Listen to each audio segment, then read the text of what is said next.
Hello, everyone. So for my presentation, I'm going to be talking about the impacts of G-forces. So a little bit of background on G-forces. G-force is simply an abbreviated name for gravity, and it's measured in the unit lowercase g, and it's always expressed in that lowercase g form. All life on Earth experiences a basic force of 1g, which is equivalent to the acceleration due to gravity of 9.8 meters per second squared. So more on G-force.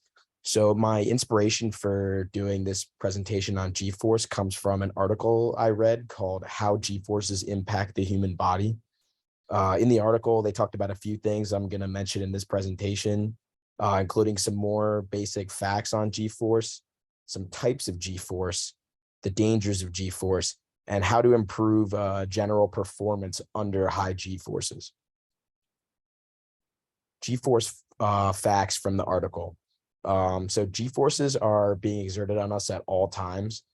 The average human can withstand G-forces of up to about 5 Gs, which is equivalent to about 5 times the force of gravity. Astronauts need to participate in extensive training in order to be able to survive the intense G-forces of rocket-powered liftoff, because oftentimes the G-force is a lot greater than 5 G, so it takes training to learn how to survive in this kind of situation. So types of G-forces. Positive Gx is the force of gravity exerted from the chest to the back on an astronaut that pushes them back into their seat. You have negative Gx, which is the force of gravity exerted the opposite way from the back to the chest on an astronaut that pushes the astronaut forward. You have Gy, which is a side-to-side or lateral force that is exerted on the shoulders. Then you have positive Gz, which is another force they talked about exerted on the body from top to bottom in the vertical plane. And then finally, you have negative Gz, which is another vertical force experienced the other way from bottom to top, such as when a plane or spacecraft dives downward.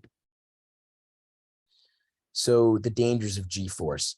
You may be wondering how your body reacts to G-force. Your heart rate is significantly elevated in order to achieve proper blood flow and circulation to the brain. The body part that is most susceptible to the potentially harmful effects of G-force is your eyes.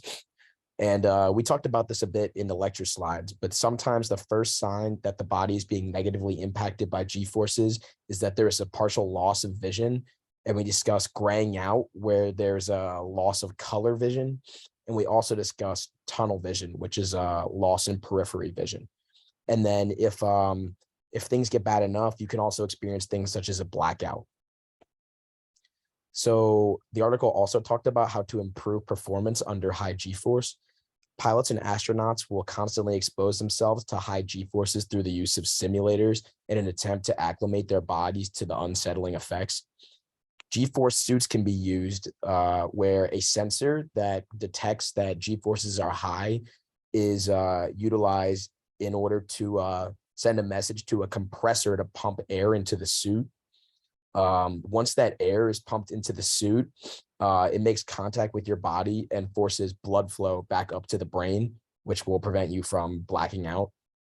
In general, having a healthy lifestyle with good exercise and eating habits will promote better basic performance under G-forces. And then this is just my works cited.